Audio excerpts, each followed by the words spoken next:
Hey, what is going on YouTube? Aaron here. We are back on the Mac Boys. Got another game for you in the Riga here to this time, as opposed to the Stalin Chad, to kind of give you guys a forward look at what the Kronstadt will be. I think the Kronstadt will be a little bit closer to the Riga, and I think my reasoning for that is the 25 millimeter bow. Now we don't know the bow just yet. We will know on Monday, but I think it's going to have a 25 millimeter bow, and that's really going to hinder a lot of people who just point their nose at the target and think that their bow armor is going to protect them, which it never has since the release of the Yamato, but even less so with the 25 millimeter bow, which every Tier 7 battleship can and above can overmatch.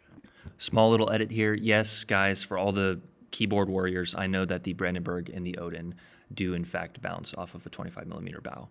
Back to the video. So what we're going to be going over in this video is more so positioning and armor angling, which is something that a lot of people don't really know beyond bow tanking and different things like that.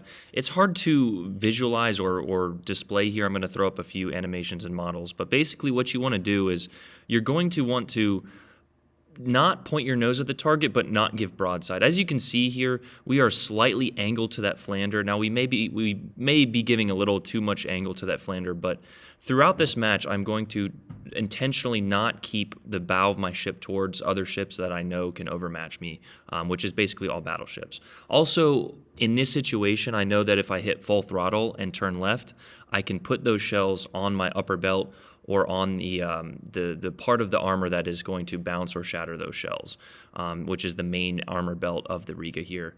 And I think I'm going to throw a picture of that up on the screen now for you guys. But regardless of that, right now we're kind of holding the middle spawn. The Russians have high velocity, strong. These are 220 millimeter guns, which are kind of a weird caliber, especially for Tier 7. But in this match, they work really well for me. We have very good accuracy, despite the Riga not having the best accuracy or Sigma or whatever you want to call it, as told to us by Mr. Blip a while back. But the Russians, on average, have very good accuracy, and that will definitely most likely be a strong point of the Kronstadt. I have a feeling they're going to nerf it from the Stalingrad Sigma, which supposedly is the best in the game, but some nights I get laser beams, other nights it's not. But basically what we're doing is, like I said, we're holding the middle here. We're developing a crossfire for these ships trying to get into position. This Flander, I've seen his name before, but he gets caught on the rock here. I don't know if he meant to do that or go on the inside or if he was going for the outside and just missed the turn there. But in the meantime, we're going to make him pay for it. We switch to the HE here because he is slightly angled. You do want to pay attention to your cell selection in everything except for the Stalingrad. You have no choice. I don't know why Wargaming did that, but anyway, so he put that out. So we are going to try and light him on that permanent fire. Now, he does go behind the island, so we don't really get that opportunity. And we notice, as our teammate Relativity is telling us, that this Zuma is pushing in, the one that was contesting the cap. So we go ahead and switch to AP just in case he does that gamer turn, and he does not. So in the meantime, we're looking at any available target. Anytime you're in a cruiser, especially a cruiser with a decent reload, and I will throw up these stats and commander guide.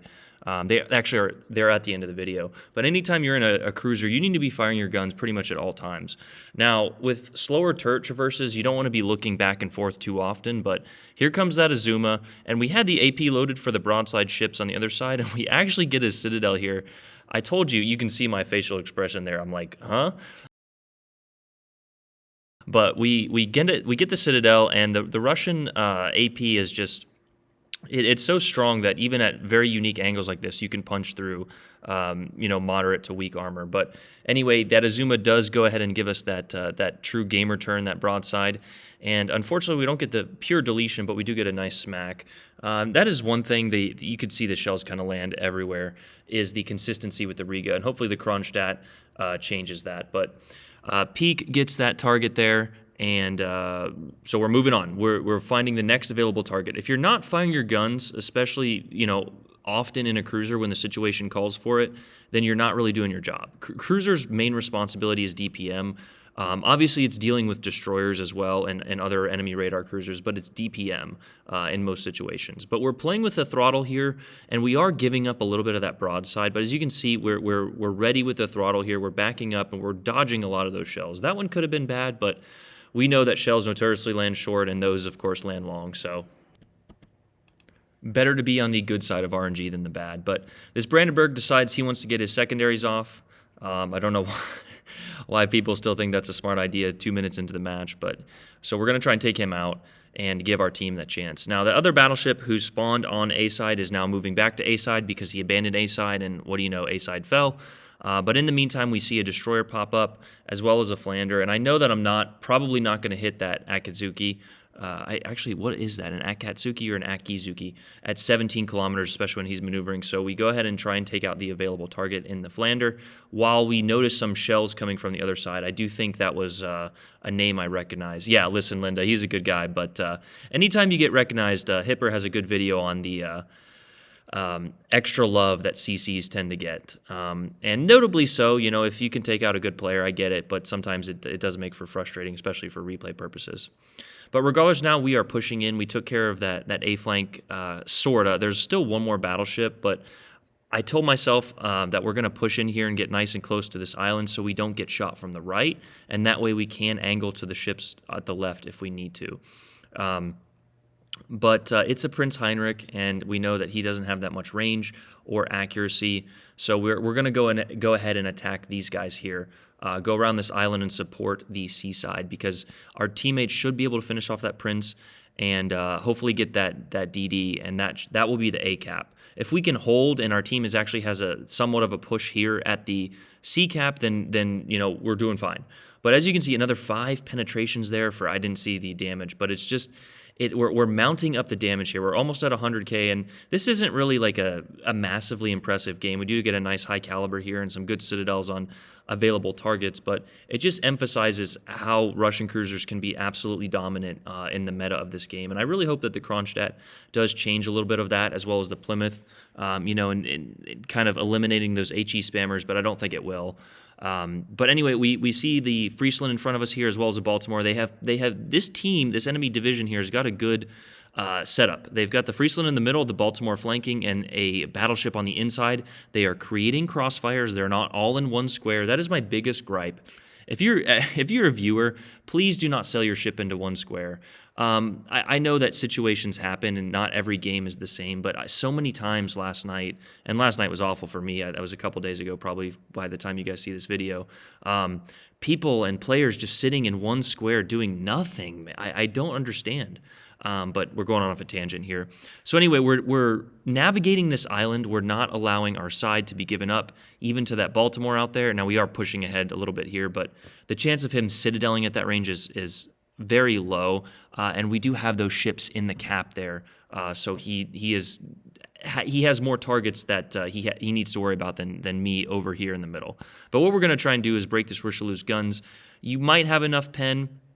But here's a good example of that angling. You see how he kind of hits our side? He gets 2 pins, but he does not get the citadel through the bow, and he also does not get the citadel on our complete broadside. So that is a decent example of angling. Now, you're still going to take penetrations. I'm not saying that you won't, but if you do it correctly, you might even be able to shatter or bounce those shells. But we actually see the Veneto come around the corner, and I kind of want to get him. I popped the Hydro here just to see if, maybe it would have came up even though he's not in range, but just in case he smoked, and we did have the radar in our pocket. So I kind of put myself in an aggressive position here, but I wanted to highlight how strong the Riga can be, and there it is. A double citadel on the Italian battleship there as we get another citadel with the back gun and the high caliber as well. Now, unfortunately, we don't get any kills in this game, but again, kills and damage are irrelevant. Now, you need to be dishing out damage in most cruiser and battleship games, but they are not everything. You can do so much by simply utilizing your radar or positioning well. But in this game, we did, in fact, get a lot of damage. So at this point in the game, the game's over. We have managed the map well. Divisions are strong, but the enemy team also had a division, so that argument is kind of null and void, in my opinion. Like, divisions will definitely net you better results in terms of win rate and all that, things like that. But in most cases, there's also an enemy division. But here's a good salvo. We kind of used the auto aim to throw those shots over the island there. And I don't know if it was this salvo or the next one where we get a nice little chunky citadel. But we finished with a pretty good damage total here. And this is what you can expect from the Kronstadt. We don't know if it has HE yet, but it should. So hopefully it'll be a better Stalingrad. 305mm guns, hopefully similar armor to the Riga. Hopefully it's not too weak, but don't be expecting to bow tank everything like you can in the Stalingrad. But yeah, so no citadels on that, but a few citadels here nonetheless, and a final capture and kill on the Richelieu here, and just showing you guys how to kind of manage the map and pay attention to crossfires and different things like that. And yeah, that is the video, guys. Hope you guys enjoyed it. Here on out. Peace.